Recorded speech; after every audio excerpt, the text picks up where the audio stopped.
Hello dear students, आज हम आप सबके लिए लाए हैं lecture number 4 mechanism of organic reaction, जिसमें हम लोग आज का हमारा जो टॉपिक होगा कार्बन एनायन। हम लोग प्रेजेंट टाइम में पढ़ रहे हैं रिएक्टिव इंटरमीडिएट्स, जिसमें हम लोग एक इंटरमीडिएट्स की स्टडी कर चुके हैं। आज हमारा जो सेकेंड इंटरमीडिएट होगा कार्बन एनायन। अगर हम लोग कार्बोकेटायन के बारे में थोड़ा सा डिस्कशन करें, कार्बोकेटायन क्या होता है, तो हमने आपको बताया है कि कार्बोकेटायन यह एक इलेक्ट्रॉन डिफिशिएंट स्पीसीज होता है जो हेट्रोलिटिक बॉन्ड क्लीवेज के थ्रू बनता है। आपको बताया था मैंने, यहाँ पे कोई एक कार्बन एटम है, यम ग्रुप से अटैच्ड है। अगर हम यहाँ पे इसका क्या करेंगे, हेट्रोलिटिक क्लीवेज करेंगे।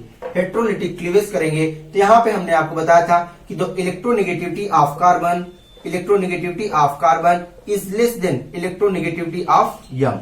अगर electronegativity of carbon is less than electronegativity M, then जो नेगेटिव चार्ज या कह सकते हैं जो इलेक्ट्रॉन का मूवमेंट होगा, इलेक्ट्रॉन की शिफ्टिंग होगी, किधर होगी, टुवर्ड्स मोर इलेक्ट्रोनेगेटिव एलिमेंट। अगर इलेक्ट्रॉन की जो शिफ्टिंग हो जाएगी, हम बॉन्ड की ब्रेकिंग करेंगे, यम अगर इलेक्ट्रॉन को ले लेगा तो कार्बन के ऊपर क्या आ जाएगा, पॉजिटिव चार्ज हो जाएगा। और जैसे ही कार्बन पॉजिटिवली चार्ज बना, ये हमारा कार्बोएनायन, कार्बोकेटायन का फॉर्मेशन हो गया। तो ये थे कार्बोकेटायन। आज हमारा टॉपिक होगा कार्बोएनायन। कार्बोकेटायन के बाद हमें कार्बोएनायन पढ़ना है। इस प्रकार हमें इसमें 6 इंटरमीडिएट्स की स्टडी करनी है। तो आज का हमारा टॉपिक है कार्बोएनायन। अगर यहां पे हम बात करें, सबसे पहली बात, कार्बोएनायन होता क्या है। कोई भी कार्बन एटम अगर निगेटिव चार्ज कंटेन किया हुआ है, निगेटिव चार्ज रखता है, तो उसको हम कार्बोएनायन कहते हैं। कार्बोएनायन मतलब कार्बन प्लस एनायन। कोई भी कार्बन मतलब क्या हो गया, यहां पे अगर इस सेंटेंस को अगर हम ब्रेक करें दो पार्ट में, क्या हो जाएगा, कार्बन प्लस एनायन। एनायन किसे कहते हैं, ऐसी स्पीसीज जो नेगेटिवली चार्ज हो। तो नेगेटिवली चार्ज स्पीसीज हो गया, और प्लस कार्बन हो गए। जब कार्बन के ऊपर नेगेटिव चार्ज आ जाएंगे, हम उसको क्या कहेंगे, कार्बोएनायन कहेंगे। तो हम इसको क्या नाम देंगे, कार्बोएनायन। एग्जांपल में अगर जैसे CH3, ये क्या है, ये हमारा एक प्रकार का कार्बोएनायन है। अगर हम इसकी बात करें CH3 CH2-, यह हमारा एक प्रकार का कार्बोएनायन है। तो कार्बोएनायन का क्या मतलब, ऐसी कार्बन स्पीसीज, क्योंकि हम ऑर्गेनिक रिएक्शन पढ़ रहे हैं इसलिए हम सिर्फ कार्बन की बात करेंगे। तो ऐसा कार्बन एटम जो नेगेटिव चार्ज अपने ऊपर रखता हो, उसे हम क्या कहेंगे, कार्बोएनायन। आइए अगर हम इसकी डिफिनेशन की बात करें तो हम कह सकते हैं कि carbanion are reactive intermediate which is carbanion is reactive intermediate in which central carbon atom contain negative charge. तो हम डिफिनेशन लिख सकते हैं, कार्बोएनायन is reactive intermediate which contains negative charge on carbon atom। अगर इसकी बात करें तो कार्बोएनायन का फॉर्मेशन कैसे होता है, ड्यू टू हेट्रोलिटिक क्लीवेज। अभी हम आपको बताते हैं, तो लिख सकते हैं इसके आगे, it is formed by heterolytic cleavage of bond. Heterolytic cleavage of bond. आइए हम इसको दिखाते हैं, हम बॉन्ड का हेट्रोलिटिक क्लीवेज कैसे करते हैं। अब यहाँ पे जैसे अभी हमने आपको क्या बताया था, कार्बोकेटायन में कार्बन किसी M ग्रुप से, यहाँ पे हम आपको रिप्रेजेंट करते हैं कार्बन किसी X ग्रुप से अटैच्ड है। और यहाँ पे हम मेंशन करते हैं कार्बन की जो इलेक्ट्रोनेगेटिविटी होगी वो ग्रेटर होगी किससे, X से।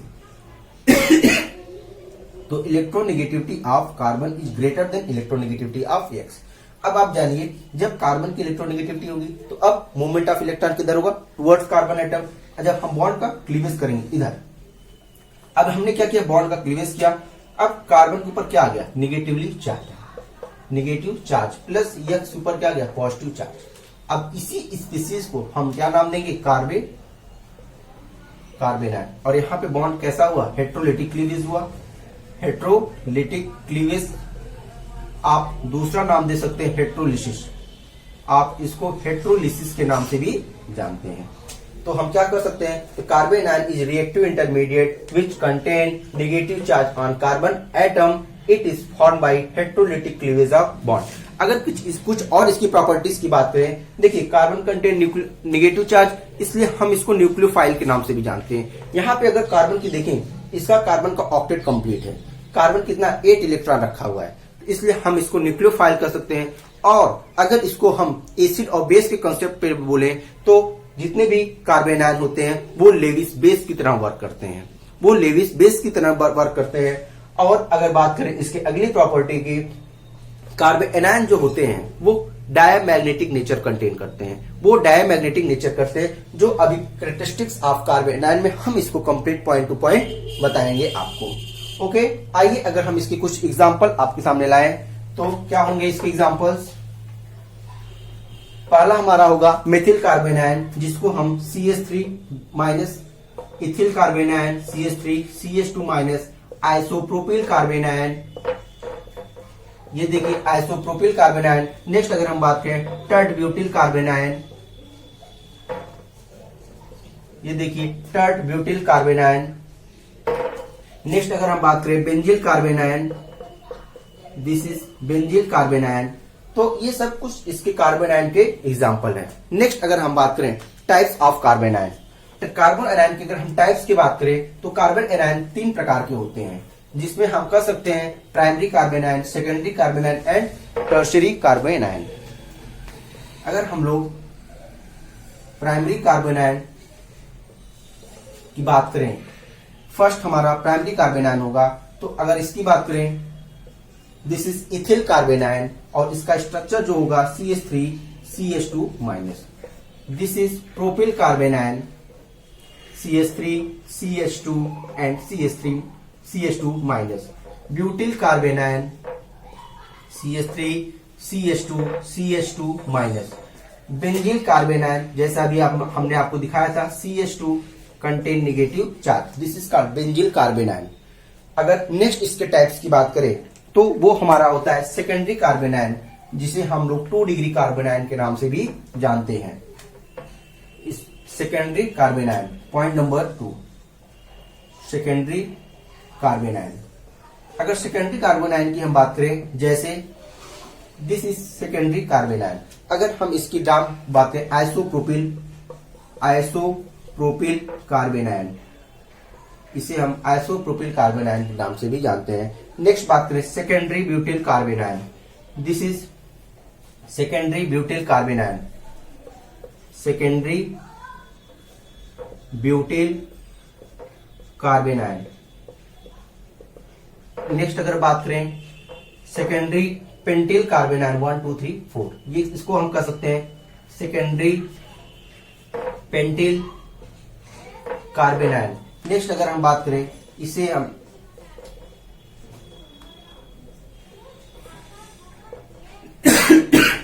कर सकते हैं phenyl, secondary phenyl ethyl carbanion, secondary phenyl ethyl carbon ion.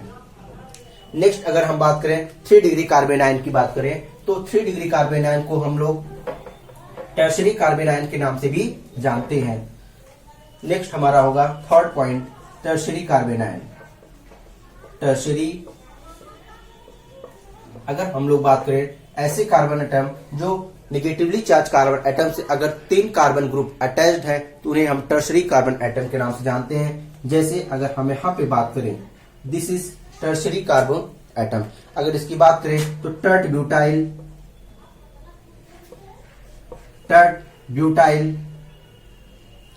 Carbon ion,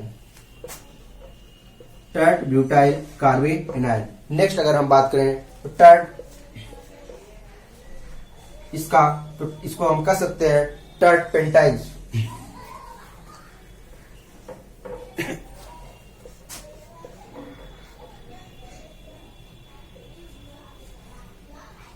इसको हम कह सकते हैं tert pentyl carbon ion. This is types of carbon ion. तो कार्बन आयन कितने प्रकार के हुए? 3 प्रकार के हुए, प्राइमरी, सेकेंडरी एंड टर्शियरी। अगर हम बात करें जनरेशन ऑफ कार्बन आयन, तो कार्बन आयन का भी जनरेशन हमने कैसे बताया, आप लिख सकते हैं जनरेशन ऑफ कार्बन आयन, एक अच्छा सा टॉपिक बना के जनरेशन ऑफ कार्बन आयन आप लिख सकते हैं। हम लोग कार्बन आयन का जनरेशन कैसे करते हैं, बाय हेट्रोलिटिक क्लीवेज। तो carbon ion is generated by heterolytic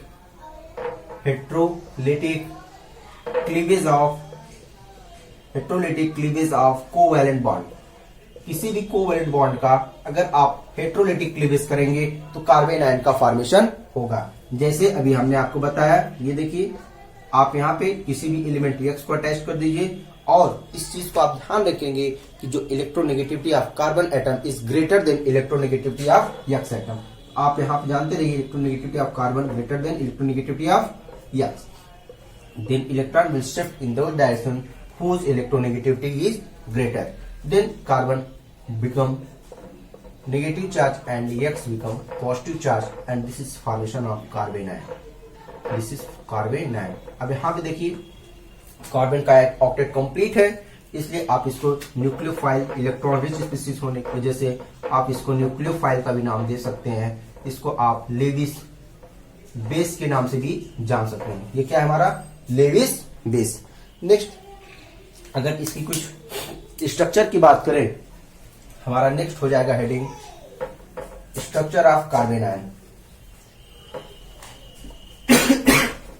अगर हम बात करें स्ट्रक्चर ऑफ कार्बन आयन, देखिए सबसे पहले हम लोग एक जनरल स्ट्रक्चर बनाते हैं जहां से उसके हाइब्रिडाइजेशन को हम उसको निकालेंगे, क्योंकि किसी भी एटम या कंपाउंड, किसी भी कंपाउंड के स्ट्रक्चर को जानने के लिए सबसे पहले हमें उसका एक जनरल एग्जांपल या जनरल स्ट्रक्चर बनाना पड़ता है। तो हम जैसा अभी तक जनरल स्ट्रक्चर बनाते हैं यही बनाते हैं। इस नेगेटिव चार्ज को हम लोग लोन पेयर के थ्रू भी रिप्रेजेंट करते हैं, या हम लोन पेयर लिखें या नेगेटिव चार्ज लिखें, दोनों का मीनिंग सेम है। कैसे, आइए हम इसको समझते हैं। जैसे हमने आपको बताया कार्बन X एलिमेंट से जुड़ा हुआ है, तो कार्बन यहाँ पे देखिए 3 हाइड्रोजन से जुड़ा हुआ है, तो एक कोवैलेंट बॉन्ड 2 इलेक्ट्रॉन रखता है, तो 6 इलेक्ट्रॉन यहां से हो गया। अब यहाँ पे देखिए ये X से जुड़ा हुआ है, तो 1 इलेक्ट्रॉन कार्बन और 1 इलेक्ट्रॉन X की जब शेयरिंग होगी तभी तो कोवैलेंट बॉन्ड का फॉर्मेशन होगा। अब यहाँ पे देखिए जब बॉन्ड की शिफ्टिंग होती है, जब बॉन्ड की ब्रेकिंग होती है, तो क्या होता है, यह बॉन्ड ब्रेक करेगा। अब यह बॉन्ड ब्रेक करेगा तो कार्बन की इलेक्ट्रोनेगेटिविटी ज्यादा होने की वजह से वह X के इलेक्ट्रॉन को अपने पास लेके आता है। तो अगर यहाँ पे अब रिप्रेजेंट करें, ये देखिए सबसे पहले ये कार्बन के अपने 6 हाइड्रोजन और इसका एक कार्बन का खुद का इलेक्ट्रॉन है। दूसरा, इसने X के इलेक्ट्रॉन अपने तरफ खींच लिया, अपने तरफ जैसे ही लाया क्या हुआ, इसके पास एक इलेक्ट्रॉन और एक्स्ट्रा आ गया। अब इसके पास इलेक्ट्रॉन पेयर हो गया। अब इसके इलेक्ट्रॉन कैसे हो गए, पेयर। और इसी इलेक्ट्रॉन पेयर को, क्योंकि अब यहाँ पे एक इलेक्ट्रॉन इसने X का लेके आया, तो आप कर सकते हैं यहाँ पे नेगेटिव चार्ज। तो यहाँ पे कार्बन लोन पेयर के थ्रू या रिप्रेजेंट करिए या नेगेटिव चार्ज को थ्रू रिप्रेजेंट करिए। नेगेटिव चार्ज का मीनिंग क्या है, यह एक इलेक्ट्रॉन किसी दूसरे एटम से लेके आया है, तो यह नेगेटिवली चार्ज स्पीसीज बना है। तो यहाँ पे नेगेटिव चार्ज या लोन पेयर दोनों की मीनिंग सेम है। आइए नेक्स्ट हम अपने टॉपिक पे आते हैं, structure of carbon ion. Structure of carbon ion की बात करें, सबसे पहले हम क्या निकालते हैं, हाइब्रिडाइजेशन निकालते हैं। सबसे पहले हमारा जो टॉपिक होता है हाइब्रिडाइजेशन निकालना होता है। हाइब्रिडाइजेशन निकालने के लिए हमारे पास जो फार्मूला है, number of sigma bond plus number of lone pair, number of lone pair. अब यहाँ पे सिग्मा बॉन्ड की हम कैलकुलेशन करेंगे, तो 1 2 3 नंबर ऑफ सिग्मा बॉन्ड 3 है, plus number of lone pair, this 1 number of lone pair, then it is 4। और हमको मालूम है जब Z की वैल्यू 4 होती है, Z मतलब हाइब्रिडाइजेशन, जब हाइब्रिडाइजेशन Z की वैल्यू 4 होती है, हाइब्रिडाइजेशन क्या होती है, sp3 होती है। Z की वैल्यू 3 होती है, हाइब्रिडाइजेशन sp2 होती है, और Z की वैल्यू 2 होती है तो हाइब्रिडाइजेशन क्या होता है, sp होता है। अब यहां से हमें पता चला जो हाइब्रिडाइजेशन है वो हाइब्रिडाइजेशन क्या है हमारा, sp3 हुआ। लेकिन एक चीज और पता चला, जो हमारा कंपाउंड है उसके पास 3 बॉन्ड पेयर है और एक लोन पेयर है। अब अगर हम इसकी ज्योमेट्री की बात करें, अगर हम इसकी ज्योमेट्री की बात करें तो इसकी ज्योमेट्री क्या होगी, तो ज्योमेट्री अगर हाइब्रिडाइजेशन sp3 होती है तो ज्योमेट्री टेट्राहेड्रल होता है। क्या होता है, टेट्राहेड्रल। अगर क्योंकि हमारे कंपाउंड्स में एक लोन पेयर है, तो अगर लोन पेयर होने की वजह से जो हमारी ज्योमेट्री होती है वो चेंज हो जाती है। ज्योमेट्री हमारी सेम, शेप हमारा क्या हो जाता है, चेंज हो जाता है। अगर हम शेप की बात करें, शेप क्या हो जाएगा, तो जो लोन पेयर की वजह से हमारा जो ज्योमेट्री होगी वो टेट्राहेड्रल होगी, लेकिन शेप जो होगा वो टेट्राहेड्रल ना होके वो क्या हो जाता है, पिरामिडल हो जाता है। वो क्या हो जाता है, पिरामिडल हो जाता है। अब देखिए, तो क्या यह स्ट्रक्चर जो हमने जनरल स्ट्रक्चर बनाया था वो सही है? नहीं, जो जनरल स्ट्रक्चर हमने बनाया था वो क्या है, गलत है। हम इसे जनरल स्ट्रक्चर हमारा जो गलत, तो सही स्ट्रक्चर क्या होगा, सही स्ट्रक्चर हमारा ये होगा। ये हमारा कार्बन आयन का रिप्रेजेंटेशन है। ये this is right structure, shape of carbon ion. ये हो गया shape of carbanion. Next अगर हम बात करें इसकी मैग्नेटिक नेचर की बात करें, इसका मैग्नेटिक नेचर जैसा हमने आपको बताया, इसके पास कितने इलेक्ट्रॉन है, 2, 2 4, 2 6 प्लस एक नेगेटिव चार्ज होने की वजह से इसके पास 8 इलेक्ट्रॉन हो गए। तो इसका जो मैग्नेटिक बिहेवियर है वो क्या हो गया, डायमैग्नेटिक हो गया। क्या होता है, डायमैग्नेटिक। आप कर सकते हैं जितने भी कार्बन आयन होते हैं वो कैसे होते हैं, डायमैग्नेटिक होते हैं। तो अगर हम इसको अगर वर्ड के थ्रू रिप्रेजेंट करना चाहे, सेंटेंस के थ्रू बोलना चाहें, तो हम लिख सकते हैं कि the negatively charge carbon atom, the negatively charge carbon atom in carbon ion is sp3 hybridized. Therefore, its structure with its geometry become tetrahedral, but due to the presence of lone pair electron, its shape become pyramidal. Its shape become pyramidal. तो हमारा shape क्या हो जाएगा, pyramidal हो जाएगा। Next अगर हम बात करें प्रॉपर्टीज, इसकी प्रॉपर्टीज क्या होती हैं, कार्बन आयन की कुछ प्रॉपर्टीज की बात करें, जैसा अभी तक हमने आपको बताते चले आए हैं। Properties of carbanion. पहली हम प्रॉपर्टीज क्या लिख सकते हैं कि carbanion are generated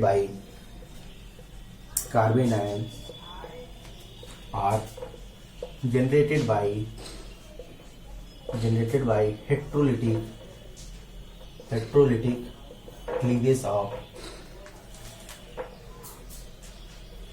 of covalent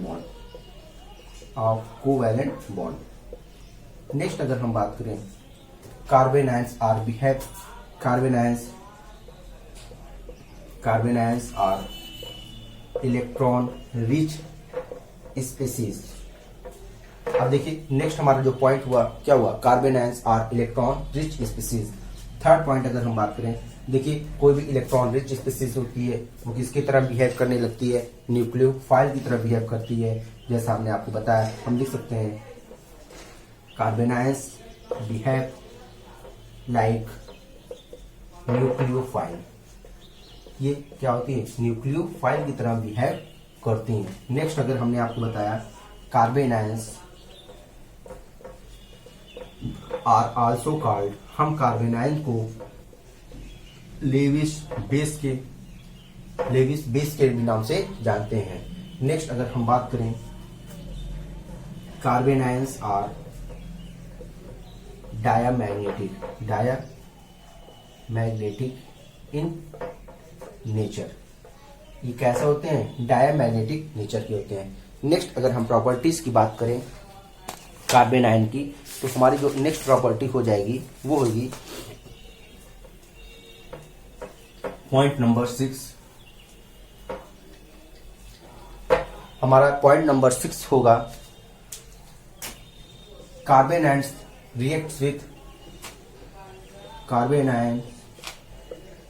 reacts with electron positively charged species to produce neutral molecules।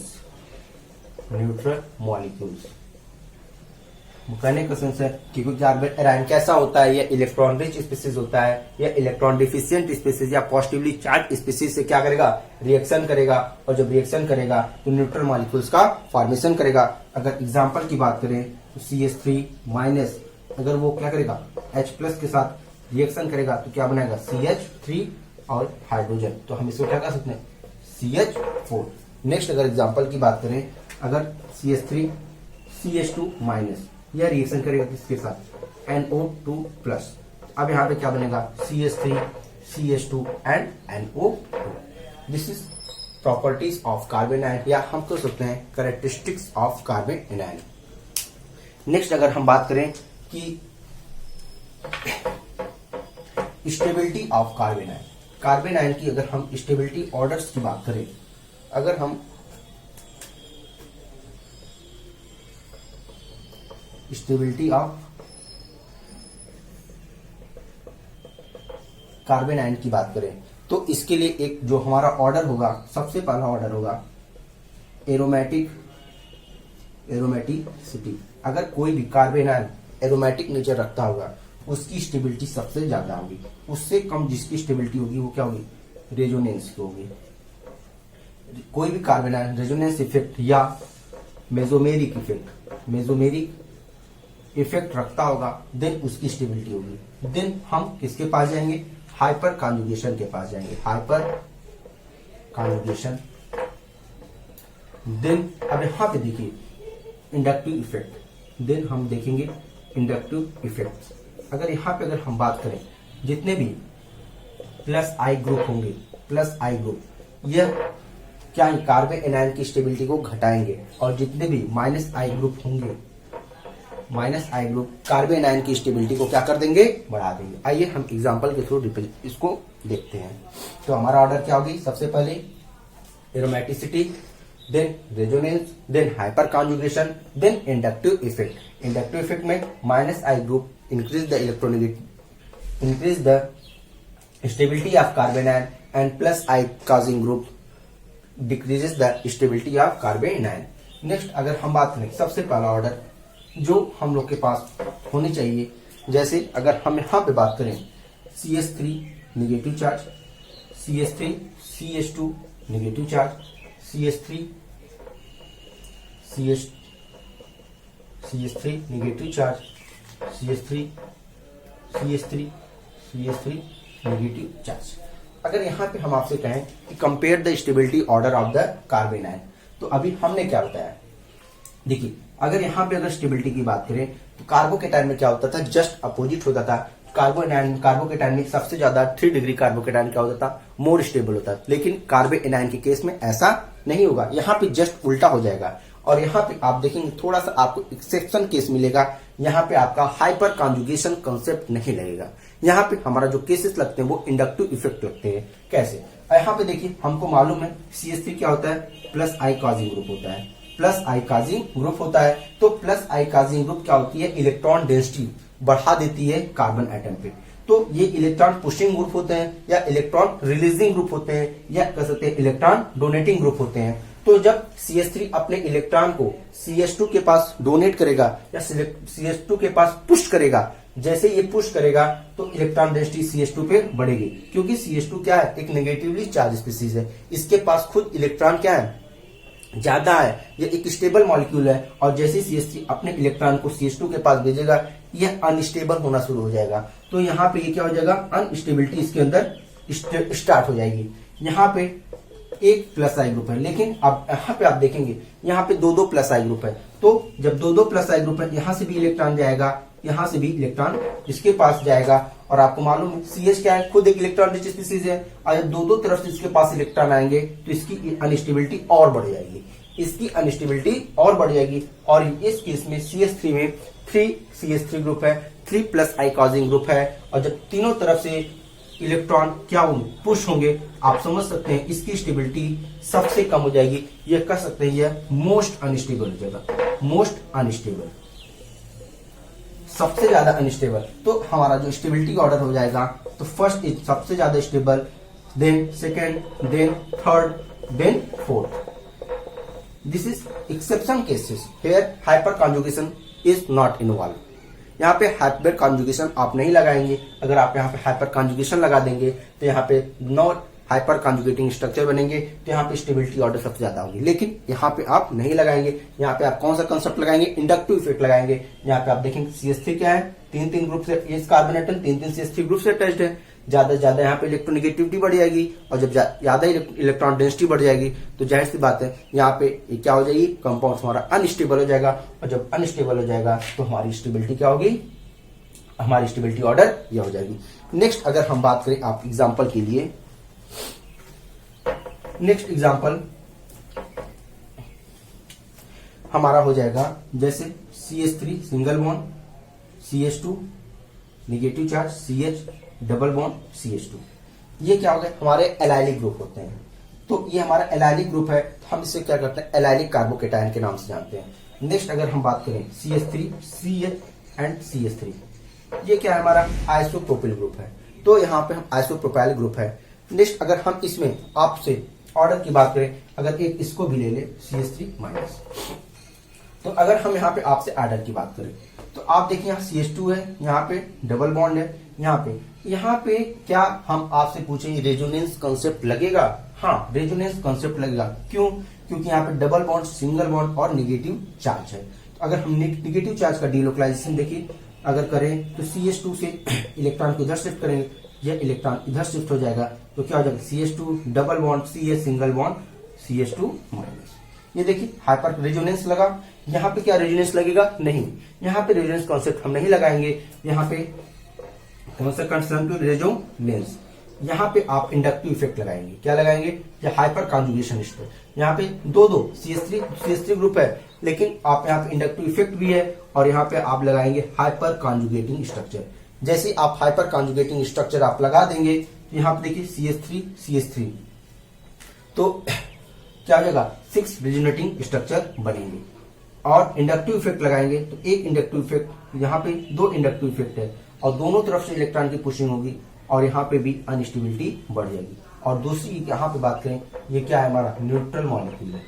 ये क्या हमारा न्यूट्रल मॉलिक्यूल है। तो अगर हम आपसे स्टेबिलिटी ऑर्डर की बात करें तो सबसे ज्यादा स्टेबल क्या हो जाएगा, यहाँ पे हमारा पहला सबसे ज्यादा स्टेबल हो जाएगा, देन हम कहेंगे हमारा थर्ड स्टेबल होगा, देन हमारा सेकंड स्टेबल होगा। तो हमारी स्टेबिलिटी ऑर्डर क्या हो जाएगी, ये हो जाएगी। यहाँ पे हाइपर कॉन्जुगेटिंग स्ट्रक्चर लगाएंगे, आपके 6 हाइपर कॉन्जुगेटिंग स्ट्रक्चर बनेंगे, लेकिन 2 प्लस इंडक्टिव इफेक्ट आने की वजह से, प्लस आई इफेक्ट आने की वजह से इसकी स्टेबिलिटी को क्या करते हैं, यह घटा देते हैं। तो हमारा जो सेकेंडरी कार्बोकेटायन होता है, ये क्या होता है, अनस्टेबल होकर तीसरे पोजीशन पे चला जाता है।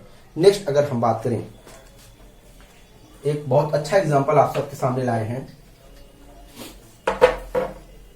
जैसे अगर हम बात करें स्टेबिलिटी ऑर्डर में, CH3 single bond, CH2 negative charge, अगर CH2 double bond, CH negative charge and CH triple bond, C negative charge. यहाँ पे आप देखिए, अगर हम यहाँ से आपसे स्टेबिलिटी ऑर्डर पूछे कि स्टेबिलिटी ऑर्डर क्या होगी, अब आप यहाँ पे देखेंगे, यहाँ पे कार्बन एटम, चाहे इस कार्बन एटम की हाइब्रिडाइजेशन चेक करें, चाहे इस कार्बन एटम की हाइब्रिडाइजेशन करें, दोनों कार्बन एटम हमारे कैसे हाइब्रिडाइज है, sp3 हाइब्रिडाइज है।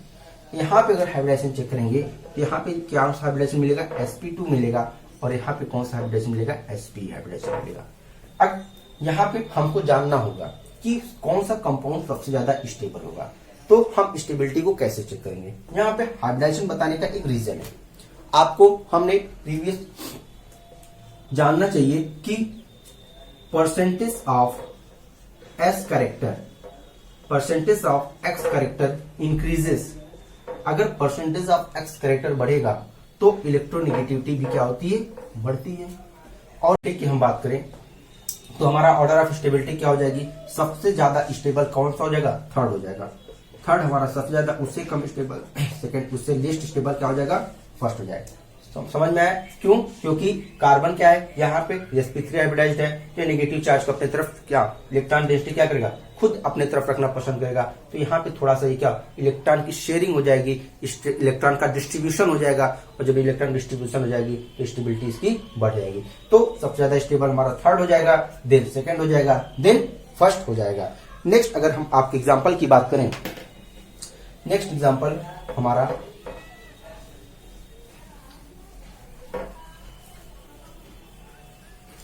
नेक्स्ट अगर हम बात करें C6H5 whole thrice C negative, C6H5 whole twice CH negative and C6H5 CH2 negative. अगर हम यहाँ पे स्टेबिलिटी ऑर्डर को चेक करें तो सबसे ज्यादा स्टेबल हमारा कौन सा कंपाउंड होगा। आइए इसकी स्ट्रक्चर बनाते हैं। जैसे आपको मालूम होना चाहिए,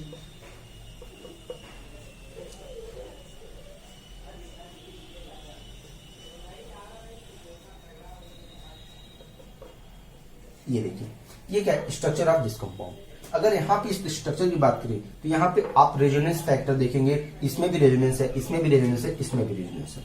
तो अगर हम यहाँ पे रेजोनेंस, जब क्योंकि तीनों में रेजोनेंस कैरेक्टर पाए जा रहे हैं, तो अब हम रेजोनेंस देखेंगे। हमको एक कंसेप्ट मालूम है, जिस स्ट्रक्चर के पास ज्यादा से ज्यादा रेजोनेटिंग स्ट्रक्चर होंगे वह कंपाउंड क्या होगा, मोर स्टेबल होगा। तो अगर यहाँ पे रेजोनेटिंग स्ट्रक्चर की बात करें तो यहाँ पे क्या हो जाएगा, 1 2 3, 3 इधर, 3 इधर, 3 इधर। फिर यहाँ पे कितने रेजोनेटिंग स्ट्रक्चर बनते हैं, यहाँ पे 10 रेजोनेटिंग स्ट्रक्चर बनेंगे। ये हो गया। नेक्स्ट, अगर ये नेगेटिव चार्ज अगर इधर होगा, ये इधर आएगा, यह इलेक्ट्रॉन इधर शिफ्ट होगा, यह इलेक्ट्रॉन इधर, यह इलेक्ट्रॉन इधर शिफ्ट होगा। अगर हम इसकी बात करें, यह इधर शिफ्ट होगा, ये इधर शिफ्ट हुआ, ये इधर शिफ्ट हुआ, ये इधर शिफ्ट हुआ। तो 3 3 6 3 9, एक स्ट्रक्चर खुद। कितने रेजोनेटिंग स्ट्रक्चर हुए, 10। अगर यहाँ पे ये 2 है तो यहाँ पे टोटल रेजोनेटिंग स्ट्रक्चर जो बनेंगे आपके 7 रेजोनेटिंग स्ट्रक्चर बनेंगे। और यहाँ पे रेजोनेटिंग स्ट्रक्चर आपके कितने बनेंगे, 4 बनेंगे। अगर यहाँ पे बात करें, देखिए, एक हाइड्रोजन, दूसरा हाइड्रोजन कंटेन नेगेटिव चार्ज। अब यहाँ पे आप देखेंगे जो हमारा बॉन्ड होगा वो क्या होगा, ये इस प्रकार का हो जाएगा। अब आप देखेंगे कितने, यह इलेक्ट्रॉन इधर शिफ्ट होगा, यह इलेक्ट्रॉन इधर शिफ्ट होगा, यह इलेक्ट्रॉन इधर, यह इलेक्ट्रॉन इधर। तो कितने रेजोनेटिंग स्ट्रक्चर बने, इसके रेजोनेटिंग स्ट्रक्चर 4 बनेंगे, इसके 7 रेजोनेटिंग स्ट्रक्चर बनेंगे और इसके 10 रेजोनेटिंग स्ट्रक्चर बनेंगे। और ये हमें मालूम है, जिस कंपाउंड के जितने भी ज्यादा रेजोनेटिंग स्ट्रक्चर वह कंपाउंड उतना ही ज्यादा स्टेबल। तो stability order first, second and third. यहाँ पे देखेंगे, अगर कार्बोकेटान और कार्बोएनायन में कंपेयर करेंगे, आपकी पूरी सीरीज कंप्लीट वही रहती है, सिर्फ थोड़ा सा डिफरेंस ये होता है, वहां पे स्टेबिलिटी ऑर्डर ऑफ 3 डिग्री कार्बोकेटान सबसे कम होती है, उससे ज्यादा स्टेबल 2 डिग्री कार्बोकेटान कार्बोएनायन, उससे ज्यादा स्टेबल 1 डिग्री कार्बोएनायन और 0 डिग्री कार्बोएनायन, एक मोर स्टेबल यहाँ पे यह ऑर्डर होती है। आइए एक कंप्लीट स्टेबिलिटी ऑर्डर आपके सामने अगर हम लिखने की कोशिश करें तो आपका जो स्टेबिलिटी ऑर्डर ये हो जाएगा। आप लिख सकते हैं pH whole thrice C negative is more stable than pH whole twice CH negative, pH CH negative, CH2। Then आप लिखेंगे CH3 negative, CH3 CH2 negative, then CH3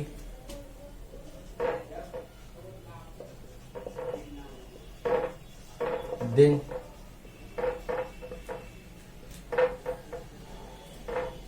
this is the stability of order of carbanion. Stability order of carbanion. This is the complete discussion of carbanion.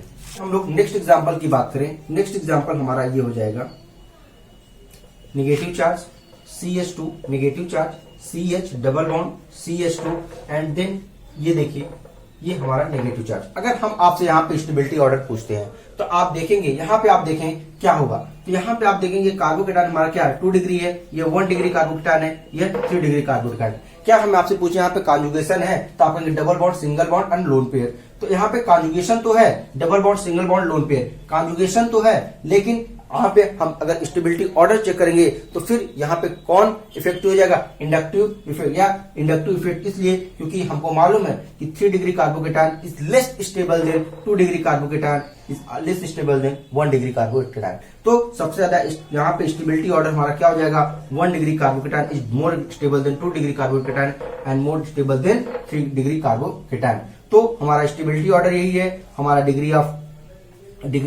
Stability भी यही है। तो हमारा order क्या हो जाएगा, first, second B, then stability C, then A. आज के टॉपिक का हमारा लास्ट एग्जांपल जो होगा वो ये है, जैसे अगर हमारे पास कोई भी एग्जांपल इस टाइप्स का आ जाता है, जैसे अगर यहाँ पे CH2 माइनस है, इसके साथ साथ हम एक ग्रुप अटैच कर देते हैं NO2। नेक्स्ट अगर हम बात करें, यहाँ पे एक ग्रुप CH2 माइनस, देन एक ग्रुप यह अटैच कर दे CH2 minus CHO, CHO, last यहाँ पे एक ग्रुप अटैच कर दें CH2 माइनस और यहाँ पे Cl।